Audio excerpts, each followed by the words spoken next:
I took time off work. I didn't lie about why. I just told them I was burned out. That I needed to get away, disconnect. No reception. No email. Just air and trees. It was early September, the weather still decent, no real risk of snow yet, and the trails were thinning out now that summer was over. I chose a place I'd never been, the Olympic National Forest, up in Washington. A mix of old-growth woods, steep elevation, and miles of trail where you could walk all day and not see another person. That's exactly what I wanted. I brought everything I needed: tent, stove, a Garmin GPS with offline maps, a knife, bear spray, and a small notebook. I even left a copy of my route and expected return date with my cousin. Safe, smart, prepared. Day 1 was perfect. I parked at the trailhead, hiked 5 hours in, set up camp near a small alpine lake. The water was still. The trees, impossibly tall. They made me feel small in a good way. Like a speck in a system that didn't care who I was. I felt peaceful. I slept well that night. Too well. The next morning, I found my boots were wet. Not soaked, just damp, like someone had poured a small cup of water into each of them and then set them neatly back by the fire pit. The fire was long dead, just gray ash. My socks, hanging nearby, were untouched. There was no dew. No rain overnight. It was a dry night. Crystal clear. Stars sharp as needles. I checked for animal prints, anything disturbed. Nothing. I figured maybe I'd left them too close to the lake. Maybe a splash. Maybe condensation. I moved on. Day 2, deeper in. I passed no one. Not even prints on the trail. I set up camp near a rock ledge with a view of the forest rolling for miles below. I boiled pasta. Wrote a few thoughts in my notebook. Haven't spoken a word all day. It feels good. Too good. That night, just after I zipped into my tent, I heard footsteps. Not an animal. I've been around deer. Elk. Even a bear once. This was 2 feet. Upright. Measured. Deliberate. They moved in a half circle around the tent, soft, almost casual. I held my breath. Every hair on my body stood up. My knife was in my pack, outside. The footsteps stopped behind me. Nothing. No sound. No voice. No breathing. Just long, total silence. And then 3 slow steps. Away. Into the woods. I waited an hour before unzipping the tent. My fire pit hadn't been touched. No broken twigs. No flashlight beams in the trees. Just the cold quiet of the woods pretending they hadn't heard anything. I stayed awake till sunrise. I stepped out of the tent into dead quiet. The sky was clear again, the sun not yet over the tree line. Everything looked normal. The kind of normal that tries to erase what happened the night before. But silence after fear is the most dangerous kind. It lulls you into thinking you dreamed the whole thing. Part of me wanted to believe that. There were no footprints around the tent. No animal tracks, no signs of disturbance. The soil was damp, soft enough to remember pressure. But it was untouched. Even my own steps from the night before seemed to be gone. I told myself I was imagining it. I packed up, double-checked my gear, flicked on the GPS. Coordinates matched. I was where I was supposed to be. Still, the trees looked a little different. Not wrong. Just off. Like something had shifted and then shifted back before I woke up. I hiked deeper that day, maybe 5, 6 miles. No other hikers. No signs of anyone at all. Just the creak of old trees and the distant hiss of wind on pine needles. Eventually I found a flat patch of ground near a ridge, just below a boulder shaped like a broken tooth. I made camp. Boiled tea. Wrote in my notebook. Maybe I imagined it. Or maybe it imagined me. I think I'll sleep fine tonight. I didn't. It wasn't a noise that woke me this time. It was the absence of noise. You ever wake up to silence so thick it actually hums? No wind. No insects. No movement. Just a weight pressing down on your ears, like the whole forest was holding its breath. And then, a sound. Not footsteps. A soft dragging touch, like someone running a finger slowly along the fabric of the tent. One side. Then the other. Like it was circling. I didn't move. Didn't even breathe. Then it stopped. Nothing for a minute. Then again, same sound, but from the opposite direction. Whatever it wasn't random. It was pacing. Measuring. Eventually it stopped. The silence came back, thicker than before. I didn't sleep after that. At sunrise, I found my GPS under a rock, 10 meters from camp. Powered off. I have no memory of putting it there. I started the third morning by talking out loud. Just a simple sentence. Morning, woods. It sounded stupid. But I wanted to hear my own voice again. It reminded me I was still in control.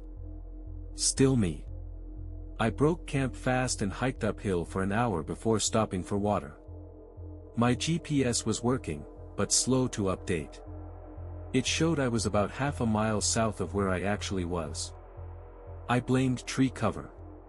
Old satellites. Anything but what I was actually starting to think. That afternoon, I noticed something else was missing. My multi-tool. Gone from the side pouch of my pack. I always clip it shut. Always. I searched everything. Emptied the bag. Checked the ground. Nothing. I knew it had been there the day before. I'd used it to cut cord for the tent lines. I didn't say anything out loud this time. Just zipped the bag shut slower than usual. Camp that night was on a small plateau beside a fallen log. I was careful. Methodical. Everything placed exactly. Knife on the right side of the sleeping bag. Flashlight at my head. Boots tied together and hung from a branch, out of reach of animals, just like always. And then I heard it again. Soft steps. But this time, they stopped right at the log. Then silence. Then, the sound of something sitting. A low creak. Like someone easing down slowly. No breath. No cough. Just the weight shifting into wood. I stayed frozen in my bag. I didn't dare open the tent.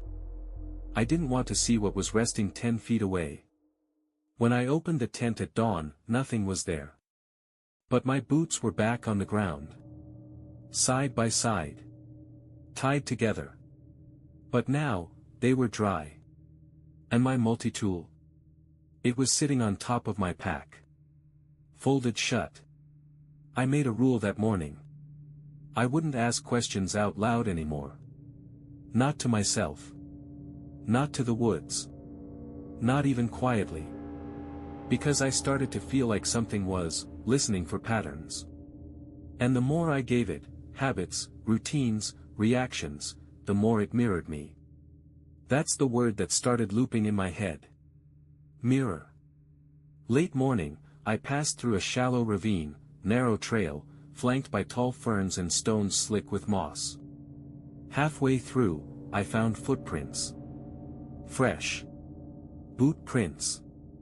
Same tread as mine. But longer stride. Deeper heel. At first I thought maybe I'd looped around, doubled back without realizing. But when I checked the GPS, it said I was almost 1.5 miles north of last night's camp. Impossible. And even stranger. There were only prints going forward. None coming the other way. I followed them for maybe 20 minutes. Then they just stopped. Mid-stride. No turn, no shift in soil. Just a final step, and then nothing but unbroken forest floor ahead. I stood there for a while, trying to decide if that was better, or worse. Later that afternoon, I found a marker. A small pile of stones. 5 flat ones, stacked carefully. Not unnatural. Could be human, sure. But on the top stone, was my name. Written in charcoal. Block letters. Slightly smudged. And I swear I hadn't told anyone where I was going besides my cousin. And even he didn't know my trail route. I didn't touch the stones. I didn't even breathe near them. I just kept walking. That night, I pitched my tent deeper than I wanted, in a low basin surrounded by thick trees. There was no open sky. No way to see stars. Just black. And as I lay there, I realized something I hadn't noticed before. Every time I moved, something outside moved with me. Not loud. Not clumsy. Perfectly synced. If I shifted right, it shifted left. If I turned over, it took a step. Not a second later, at the same time. Like it was watching me sleep. And practicing. That night I tried something different. I left the tent open. Just the mesh zipped shut. I wanted to see. Whatever was pacing out there, watching, moving like me, maybe if I saw it, I could understand it. Maybe even prove it wasn't real.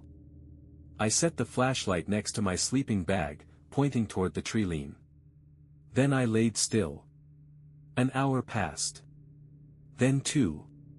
My eyes adjusted. The forest was a wash of navy and black, depthless and flat. Until it wasn't. Something passed between 2 trees. Not a shape. Not a shadow. An absence. Like someone walking through a photograph, sucking light as they moved. I didn't breathe. I stared into the trees. Then, quietly, I heard my voice. Just 2 words. That's enough. Exactly how I'd said it earlier that day, when I slipped in the ravine. Tone. Cadence. Identical. But I hadn't spoken since then. I knew that. Because I'd been keeping track of every sound I made, every movement, in my notebook. A form of control. I reached for it slowly. Flipped it open. My last entry. That's enough. Already written. Dated. Underlined.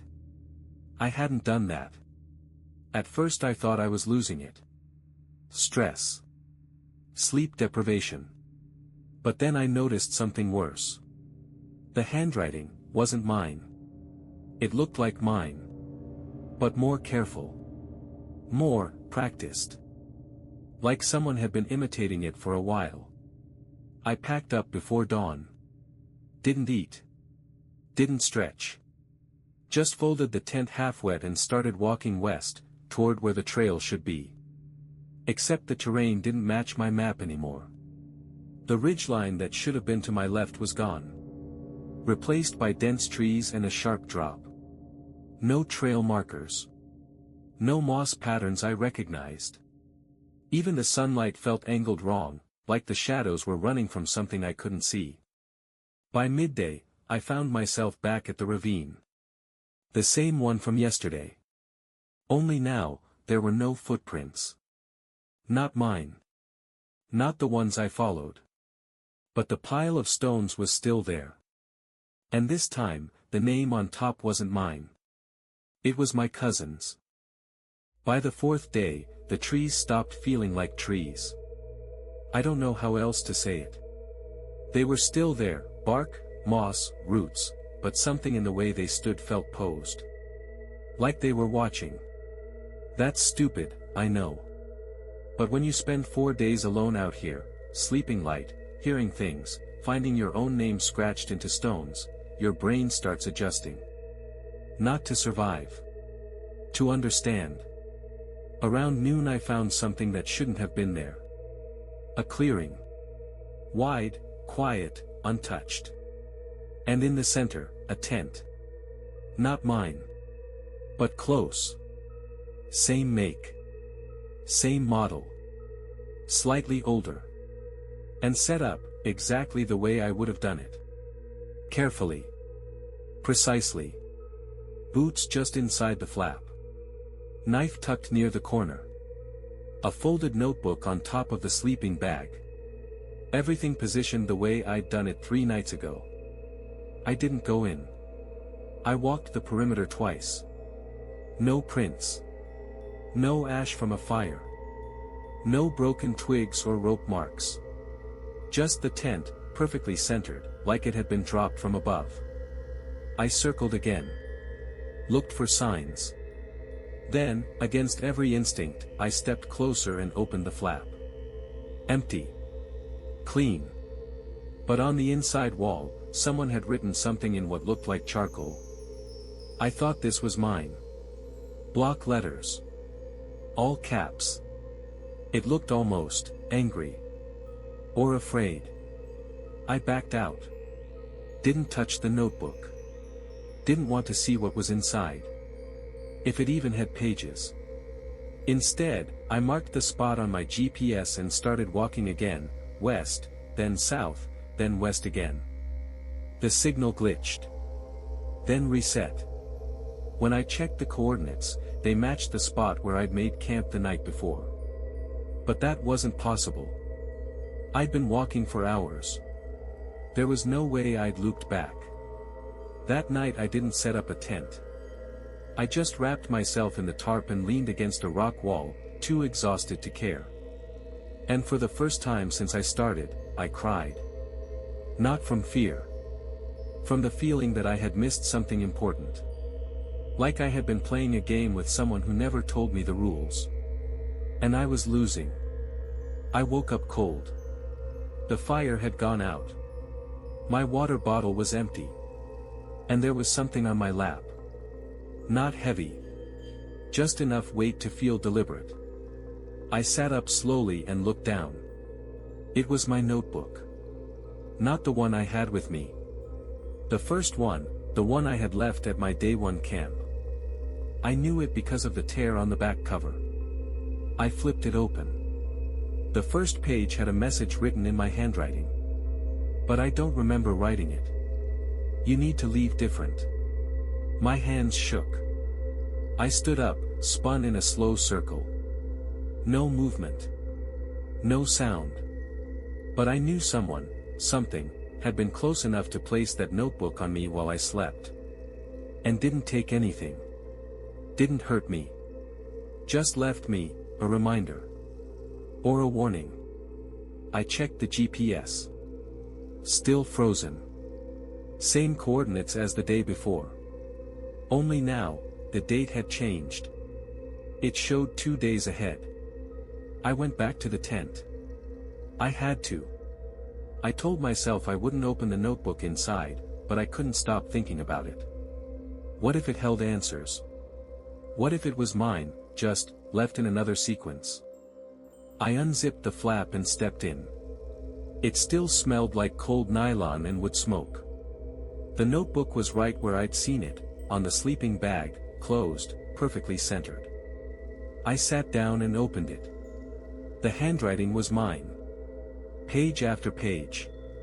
Dates that matched the ones I'd already written in my notebook, entries about boots, silence, pacing steps. But not exact copies. These were variations. One entry described finding my own backpack on the trail, days before it had ever left my tent. Another talked about hearing my voice argue with itself. And one page, near the back, simply read. I tried to burn it. It came back. That's when I heard it again. A voice outside the tent. Softer than before. Not whispering. Not mocking. It was my own voice, repeating a sentence from 2 days ago. This place is beautiful. Exactly how I'd said it at the lake. The words hung in the air for a second too long. Then silence. I rushed out, flashlight ready, but the clearing was empty. No prints. No trail. No trees even moved like they should have. So I did the only thing that made sense at the time. I picked up the notebook and threw it into the fire. I built the flame high, stoked it with dry bark and resin, and watched the cover curl in on itself. Pages blackened, then folded into ash. It was gone. Or so I thought. The next morning, it was back. Sitting on top of my pack. Charred at the edges. Still warm. But inside? The pages were blank. Every one. Except the last. Scrawled across the final sheet, in thick black lines. Stop walking in circles. I checked my GPS again. Still frozen. Still showing the same coordinates as the day before. And the one before that. I didn't believe it anymore. So I picked a direction, north, this time, and walked. All day. No breaks. Through brush, over fallen trees, downhill across a stream, uphill again. I made it to a ridge I hadn't seen before, fresh, exposed stone, with a break in the trees. Progress. Finally. But as I stepped out toward it, something caught my eye. A shape in the brush. Just off the trail. Familiar. I pushed branches aside, heart thudding in my chest. And there it was. My old hoodie. The one I'd lost back in the city. Months ago. Left on a bus. Gone. Now lying in the dirt. Folded. Washed clean. And stuffed inside the pocket, a Polaroid photo. Of me. Standing at my own tent. Taken from the tree line. I woke up on day 5 with the kind of cold that feels personal. Like the air had reached inside my clothes to grip my spine. The kind of cold that means you've overstayed. I packed faster than ever before, no breakfast, no notes. I picked east this time, just to break the rhythm. I walked. Didn't stop. Didn't look at the GPS. Didn't mark the trees. Just moved. I passed a grove I didn't recognize. Then a dry creek bed. Then another ridge. None of it looked familiar. But at least it was different. Until it wasn't. Around late afternoon, I found the clearing. Not just any clearing. My clearing. Same fallen log. Same rock. Even the ash of the fire I hadn't lit since day 2. At first I thought I'd looped again. But the gear was already there. Tent. Tarp. Sleeping bag. Set up. Exactly like I'd done it the day before. But I hadn't come back here. I was sure. The map. The ridges. The direction, I hadn't turned once. Still, the setup was there. And inside the tent, something new. A note, folded once, placed on the sleeping bag. Written in my handwriting. Don't trust the one outside. I backed out slowly, scanning the trees. Nothing moved. But I heard something. Low. Almost human. Breathing. Heavy, strained. Coming from the right, maybe 20 feet into the brush. I stepped backward, trying not to snap a twig. The breathing stopped. Then, my own voice. Come here. Just come here. It's fine. Same tone I'd used a dozen times. Soft. Reassuring. The way I talked to my dog before giving her medicine. But I hadn't spoken. I knew that. I ran. Full sprint. No trail, no path, just downhill, crashing through dead leaves and root snags. I didn't stop until my legs gave out. Collapsed beside a tree, chest heaving, throat raw. When I looked up, it was dusk. The light between the branches turned copper, then deep gray. And then I saw it. A figure. Standing near the edge of the trees. Not close. Not far. Just, there. Facing me. Still. Too still. I squinted. Same jacket. Same stance. Same posture. Even the way it held its arms, slightly crooked, like my shoulder that pops when I lift it too high. I whispered, barely audible. No. And it tilted its head, like it heard me. But it didn't move closer. It just turned. And walked deeper into the woods. Exactly like I had, 4 days ago. I waited till night. Didn't move. Didn't blink. When I finally got up, I walked in the opposite direction. No flashlight. No compass. Just instinct and fear. After what felt like hours, I found a small ridge and sat down. Watched the trees shift in the dark. I didn't want to sleep. But sleep didn't ask. It just happened. When I woke up, I was back in the tent. The one I'd found before. The copy. Only now, the notebook was open. And the last line said, "You didn't run fast enough."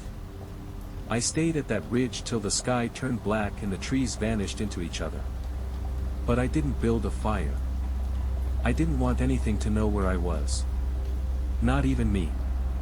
I tried to stay awake. Did all the tricks. Finger taps. Tongue clicks. Holding a rock in my hand to drop if I nodded off. But sleep doesn't always knock. Sometimes it just walks in. And when I woke up, I was inside my tent again. But it wasn't set up like mine. The zipper was reversed. The seams were stitched in a color I'd never seen. And everything inside was mirrored, flipped left to right. Even the sleeping bag was unrolled backward. I stumbled out, heart thudding. Cold air hit me like a slap. The woods were the same, but off-axis. Like someone had rotated the whole world by a few degrees. That's when I saw it again. Standing in the trees. My shape. But not my posture. Head slightly too low. Fingers too long. It wasn't watching me.